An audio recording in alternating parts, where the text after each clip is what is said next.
Hoy en StoryCube, episodio especial Trocrime, recibimos a Gilbert Collard, reconocido abogado que ha defendido los casos más difíciles de Francia. Durante décadas se mantuvo de pie en las salas de audiencias, frente a los jueces, frente a los jurados. Casos complejos de Francia, crímenes que conmocionaron al país, expedientes mediáticos y juicios con verdades difíciles.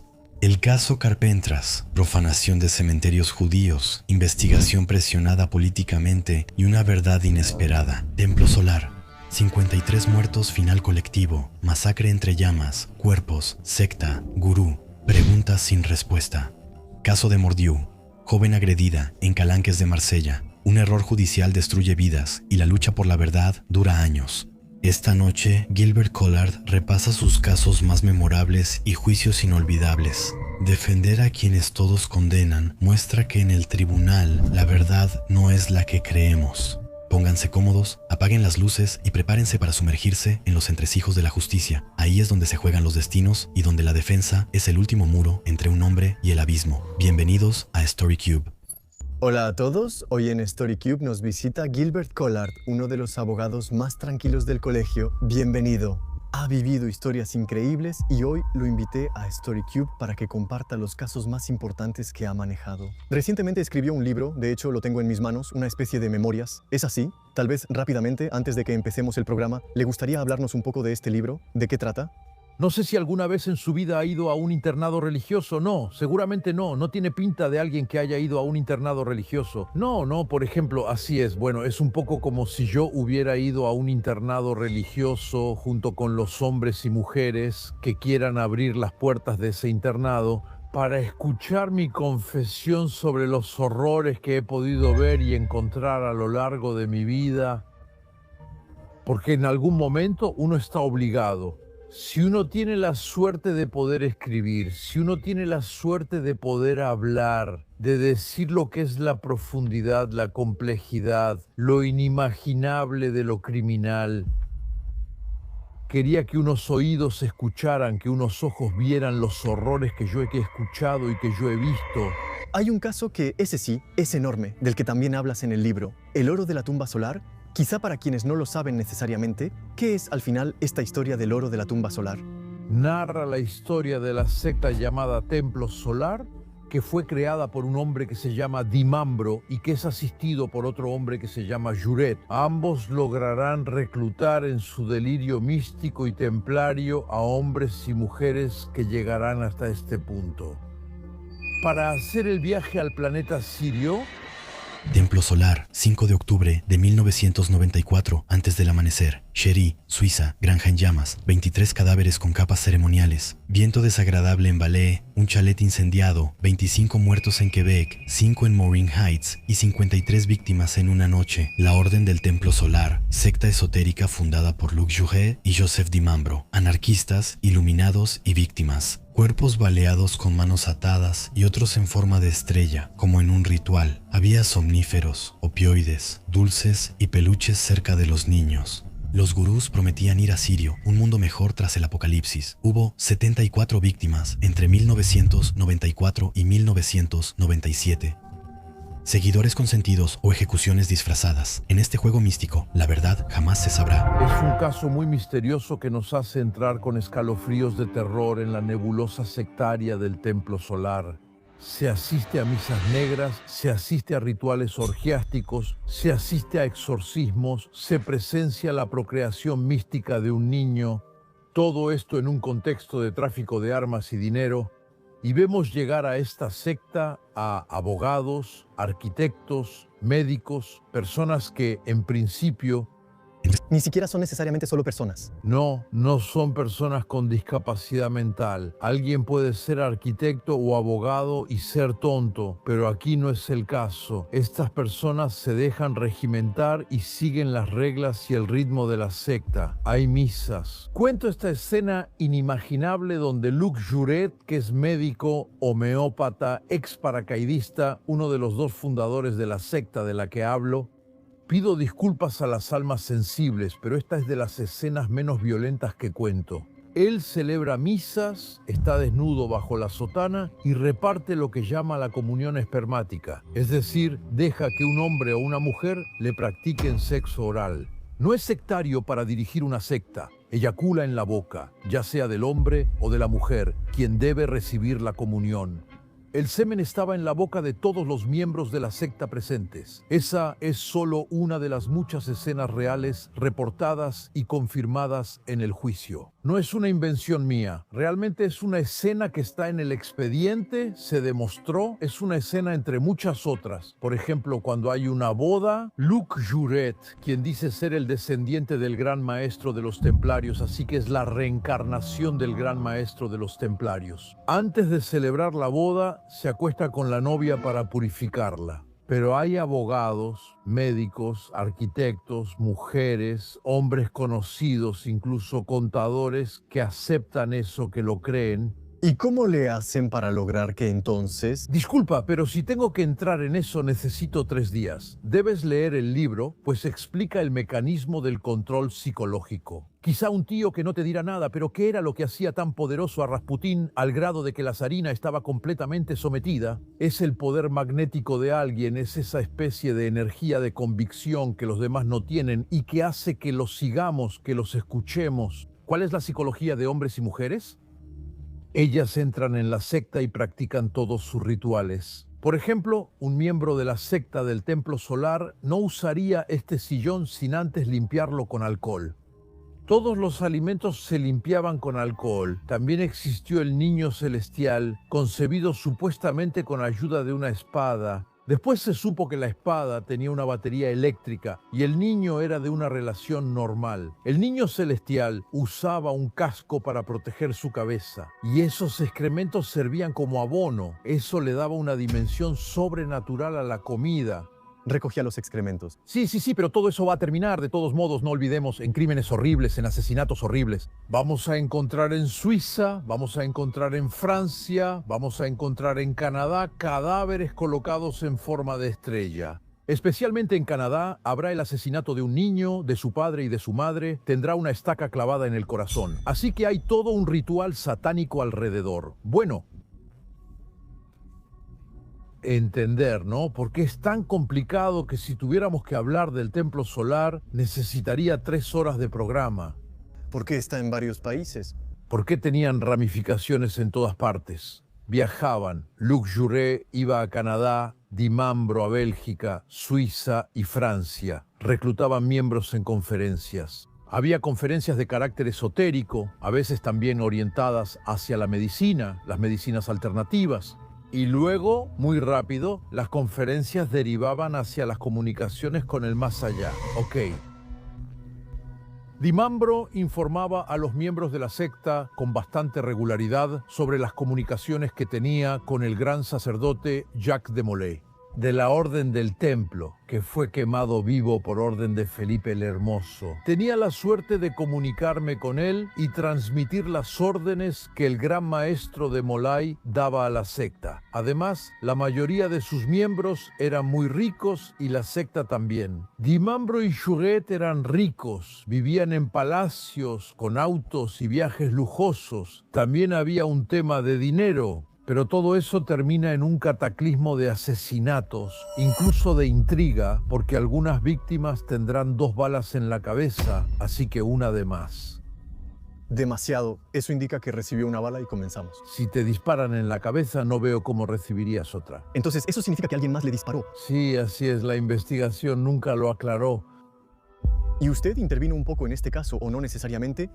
Intervine desde el principio como abogado de uno de los C, un cura que confió en mí para defender a su familia. Una familia, niño, padre y madre, fueron víctimas. El padre era poeta y el sacerdote que conocí, pintor. Él hizo dibujos para adornar la colección de poemas. Y en el libro había un epílogo de Luc Jouret y el sacerdote había conocido a Luc Jouret. Y él me decía: lo que nunca me perdonaré es haberme encontrado con el diablo y no haberlo visto, porque realmente se había encontrado con el diablo. Al representar así a las víctimas, ¿por qué abogas? ¿Denuncias algo? No, pero como no hay a quien detener, sí, al final nos matan. Sí, había un sobreviviente que era un gran director de orquesta que se llama Tabachnik, que era miembro de la secta, y sobre él la justicia se abalanzó para tener un culpable, aunque evidentemente él no tenía nada que ver, absolutamente nada. Excepto que su exesposa, quien quizá fue amante de Juret, también se suicidó. Pero él no tenía relación. Hubo juicio porque lo acusaron de complicidad, aunque fue absuelto. Eso nos dio otro juicio en condiciones increíbles. Como el juicio atrajo a la prensa mundial y no había salas adecuadas, decidieron organizarlo igual. En una antigua biblioteca, uno habría dicho que salió directo del Código Da Vinci. Había signos del zodiaco en el techo. Sí, había planetas a lo largo de la pared, mientras que todas las víctimas murieron para llegar a Sirio. Parecía que habían recreado en esa sala de audiencias una especie de fantasmagoría de la secta. Es alucinante. Y entonces, hablas de varios casos en el libro en particular. Eso es, veo que está el juez Michel, por ejemplo. ¿Qué es eso? El juez Michel es un magistrado que llegó a Marsella en los años 1981, que no era un magistrado de formación, ya que había estudiado para ser profesor de ciencias naturales, pero que, por casualidad en sus estudios, se convirtió en magistrado y luego en juez de instrucción. Ahí enfrentó lo que hoy se llama narcotráfico. En esa época era la French Connection, es decir, el gran pulpo del tráfico de estupefacientes. Marsella era la capital del tráfico de drogas. Como narro en el libro, el mejor químico en 1935 era un marsellés. Él tiene todo un capítulo. Creo, por cierto. Ah, sí, porque Marsella es peligrosa y el juez Michel no la entenderá. Eso lo llevará a su muerte. De hecho, incluso había droga que llevaba el sello de este químico. ¿Y saben cómo llegó a convertirse en un químico extraordinario? Adulterando el pastiz, intentando reproducir el sabor del pastiz sin comprarlo, obviamente, para que saliera más barato. Trabajó tanto la química que se volvió uno de los mejores químicos de la droga, perpetuando un saber hacer similar al de los ebanistas. Y así fue, existía la droga de Marsella, y eso duró durante años y años bajo Carbono, bajo Espirituo, bajo los hermanos Guerini.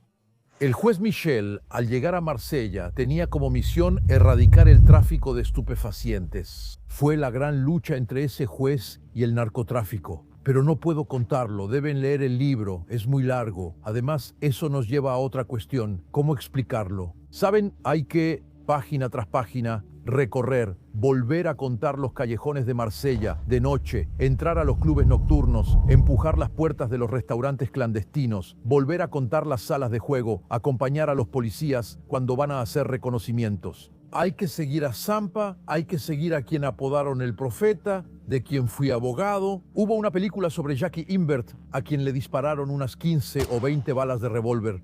Él vio a los asesinos porque pensaron que estaba muerto y se quitaron la capucha, pero no lo estaba. Después hubo ajustes de cuentas. Todo eso se cuenta en la película, El Profeta. Eso es lo que estoy contando. Entonces Michel está ahí y bueno, lo van a asesinar por razones que explico en el libro, que aún siguen siendo bastante difíciles de entender. Pero cada quien hace su propia investigación al leer el libro. Eso, cada quien hace su investigación. Usted investigó sobre su muerte, precisamente, pero yo defendí a uno de los asesinos, entonces, sí, cuando obviamente investigué sobre su muerte, sí. Yo fui el abogado del que conducía la moto, pero que decía no saber que estaba matando. Un juez. El asesino y él dijeron en la corte que no sabían que el objetivo era un juez. Así que fue un error de persona, pero al final sí murió un juez, ¿eh? ¿Cómo pasó? ¿Se subieron los dos a la moto, luego no? Está la moto, él. Cuando el juez salió del Palacio de Justicia, los asesinos que estaban vigilando arrancaron detrás de él, subieron por la calle Breteuil y luego, en un momento dado, el juez, en su pequeña moto, giró a la derecha para ir hacia su casa. Se detuvo en un alto a la altura de una prostituta que vio la escena. Y ahí la moto se acercó lentamente, se detuvo a la altura del alto. Un individuo se bajó, sacó su arma y disparó 2 balas, una en el hombro y una en la cabeza. Se subió de nuevo a la moto, que se fue. Un automovilista más valiente que otros intentó seguir a la moto, que en cierto momento se detuvo. Uno de los pasajeros bajó de la moto, sacó su arma y se acercó despacio al conductor, apuntándole al parabrisas. Y le dijo, vete, el tipo se fue. El tipo se fue. Entonces los encontraron, de hecho. Sí, me lo imagino. Los encontraron de forma increíble. Supe del asesinato del juez en vivo porque estaba en el restaurante del Palacio de Justicia. Y vi a la señora Albertini, la fiscal de guardia, ir a contestar el teléfono. La vi regresar pálida, lívida, llorando. Todos nos preguntamos qué pasaba. Ella dijo, mataron a Pierre y la noticia se difundió, así que lo supimos enseguida. Entonces, la investigación comenzó, por supuesto, de inmediato, y los policías no tenían nada. Nada, ni la menor pista, ni el menor indicio, nada más que un cadáver. Y entonces aparece un personaje anodino, común, ya saben, nunca subestimen la banalidad. Todas las soluciones criminales vienen de la banalidad. Es lo común lo que resulta fatal para el asesino. Un individuo en su condominio está exasperado por una moto que está estacionada ahí, en el estacionamiento. Desde hace varios días, desde hace dos días, él avisa a los servicios de la grúa para que se lleven esa moto. Y aquí hay algo incomprensible, incluso para mí. En cuanto esta moto es detectada, hay que decir que está muy cerca del lugar del crimen. Al detectar esta moto, estamos a 250 o 300 metros del lugar del crimen. La policía judicial hace la conexión entre la moto roja, la moto de los asesinos fue reportada como roja, es la misma marca, así que es la moto de los asesinos. Y a partir de ahí, a partir de esa moto que no va a decir nada durante meses y meses, un día un inspector observa la moto y descubre una pista que va a permitir esclarecer el crimen. ¿Qué descubre? Bueno, está el libro. Ya está, yo estaba ahí, ok. Entonces, finalmente descubre en la moto una manera de encontrarlos. Es extraordinario porque ese detalle que va a descubrir parece inutilizable en ese momento. Porque van a ser necesarias 3 semanas de trabajo para hacer que ese detalle hable. Finalmente, un 31 de diciembre, gracias a un tipo desapercibido, desconocido y considerado un chiflado en los servicios, un burócrata, un trabajador común. Gracias a él, el detalle habló, descubrimos una aguja en un pajar de hígado. Eso es. Y a partir de ahí, a partir de ese detalle que vamos a descubrir y que ustedes descubrirán en el libro, comienza una investigación. Rocambolesco e inimaginable, con giros increíbles, que va a permitir llegar a atrapar, después de la fuga de uno de los asesinos en Suiza, vamos a lograr atrapar a los culpables. ¿Usted defiende justamente a una de esas personas? Defiendo a uno de los 2 acusados y finalmente... ¿Tomaron algo? ¿Están en la cárcel? Me imagino, recibieron la condena que se convirtió en cadena perpetua, pero salieron. ¿Alegaban entonces? Que ellos alegaban que había un error de identidad. Querían matar a alguien, pero no querían matar a un juez. Mencionas otro caso en el libro, el Morgue-Loup. ¿Qué ocurrió en ese caso?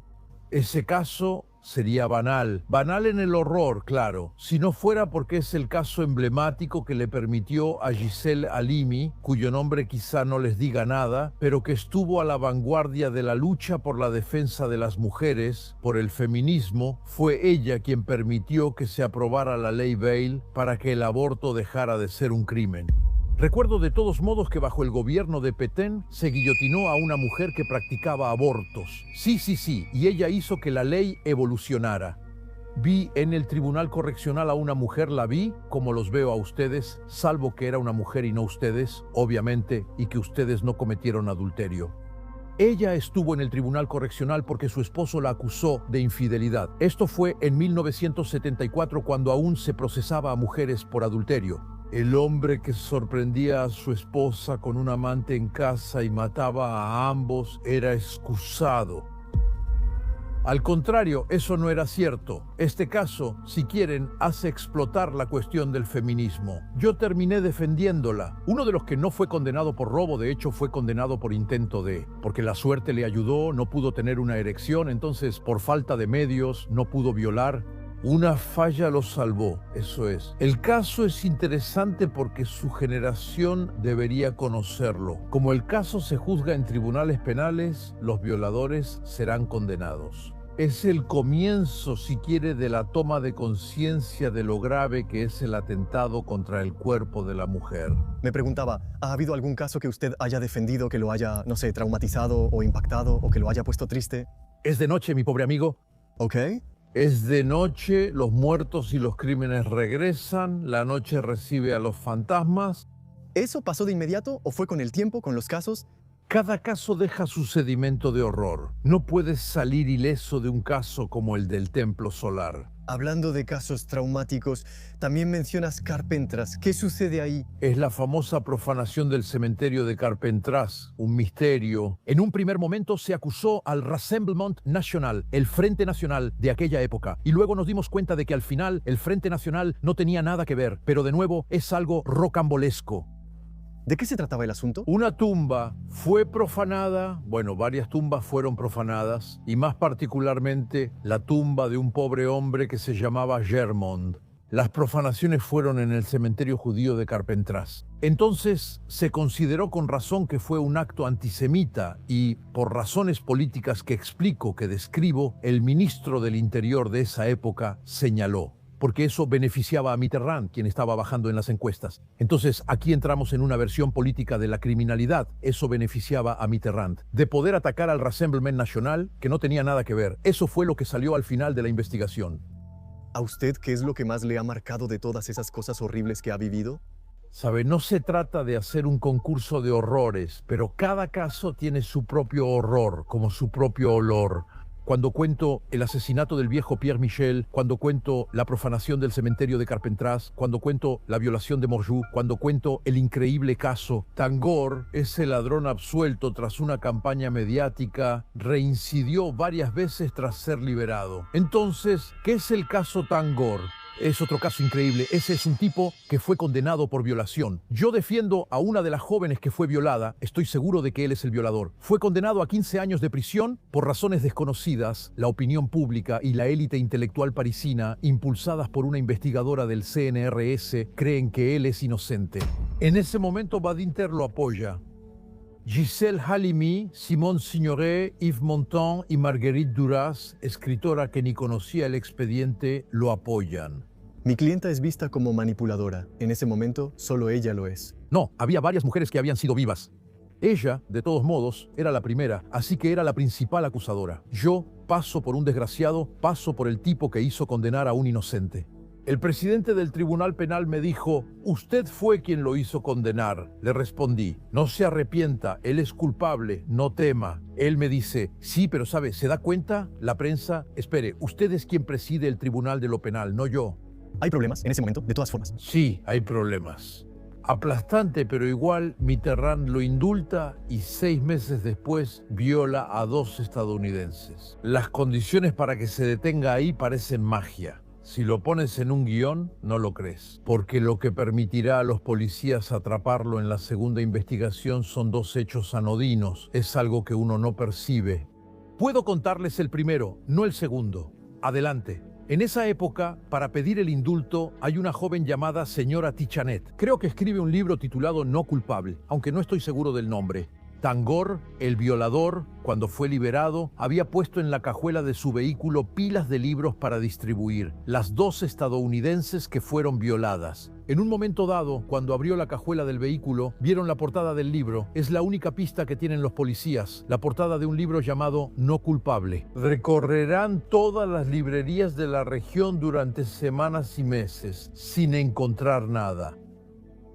Nadie conoce un libro titulado No culpable. Un día reciben una llamada de un librero de Marsella que obtuvo un libro titulado No culpable. La portada, dibujada por las 2 jóvenes violadas, muestra a Luc Tangor, el violador. Entonces, al mismo tiempo, ellas describieron el auto, dijeron que tenía varias calcomanías, el auto es verde, encuentran un vehículo verde, encuentran las calcomanías, él lo niega completamente, ellas indican el lugar donde ocurrió. Y por un golpe de suerte increíble, pero increíble, los policías encontrarán a alguien que conocía a Tangor de niño y jugaba con él en el lugar de la violación. ¿Eso confirma que conocían esa tapadera? Esto muestra que las investigaciones policiales a veces requieren suerte. Aún así, indultamos a alguien que pudo retractarse. Esperen, será condenado al salir en libertad. La 3ª vez lo repite. Y a ese fue al que indultamos. Al final quedé como un desgraciado en la prensa por supuestamente condenar a un inocente. y lo volvió a hacer una tercera vez. ¿Ves? ¿Y la ¿Tercera vez? ¿Qué pasó? La tercera vez fueron hechos menos graves, ya que fueron tocamientos entonces. Fue condenado a 4 o 5 años de prisión y luego volvió a estar involucrado en otro caso, pero ahí no fue condenado. Porque fueron tocamientos en una alberca, no se pudo probar. O sea, ¿el tipo de verdad tiene un problema? Sí, pues sí. En algún momento entonces ustedes creo que volvieron a hablar de eso en la prensa. ¿Quiénes eran ustedes? No, no. Eso prueba que también se puede indultar a culpables.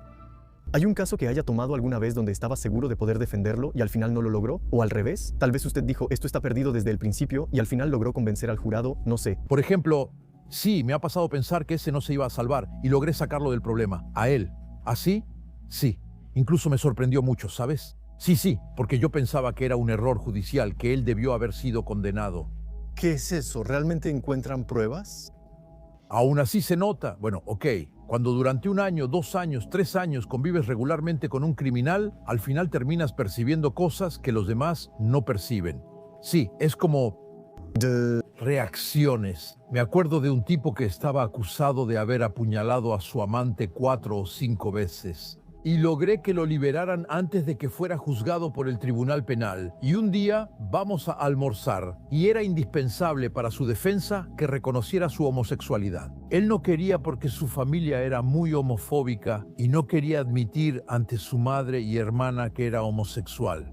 Recuerdo que fue acusado de apuñalar 5 veces a su víctima con un cuchillo. Un día, en la mesa, le dije, si reconociera su homosexualidad, todo se entendería. ¿Qué? Porque su amante iba a la estación Saint-Charles en Marsella para ver prostitutas. Así podíamos decir que fue un drama de celos. Bueno, entonces insisto con él, todavía recuerdo la escena, le digo, pero admítalo. Ahí toma el cuchillo y con energía aterradora lo clava 4 veces en la mesa frente a mí. Es decir, él repite delante de mí lo mismo, los gestos del crimen. No necesito que me lo expliquen con dibujos después. Bueno, de acuerdo, ¿eh? Eso es, para darte un ejemplo. No te sorprendas de que después no puedas dormir, que después sea complicado andar por ahí en la noche, porque eso carajo es una locura. Bueno, Gilberto, muchísimas gracias, muchas gracias. ¿Hay alguna última cosa que tal vez no voy a abordar que estaba en el libro, un último caso? No sé, por ejemplo, algo que podría interesar a la gente o que puede interesar a la gente. Es que nada es sencillo, todo es complicado y que nunca pensamos lo suficiente en el mecanismo del crimen. El crimen puede estar frente a ti y puedes no verlo. Excepcional. Gilbert, muchas gracias, muchísimas gracias. Les recuerdo, por supuesto, que pueden encontrar la cama de Gilbert, obviamente Gilbert Collard, Memoria Indefendible, en la primera línea de la descripción. También se puede conseguir en librerías o en FNAC. Robar es posible, pero no recomendable. No se recomienda para los elegidos en Marai. Fui Noah en StoryCube. Les dejo mi correo por si quieren participar en otro episodio. Que tenga una muy buena noche, Gilberto. Muchísimas gracias. Gracias, Amando. Déjeme a mí, quien le agradece. Buenas noches. Adiós.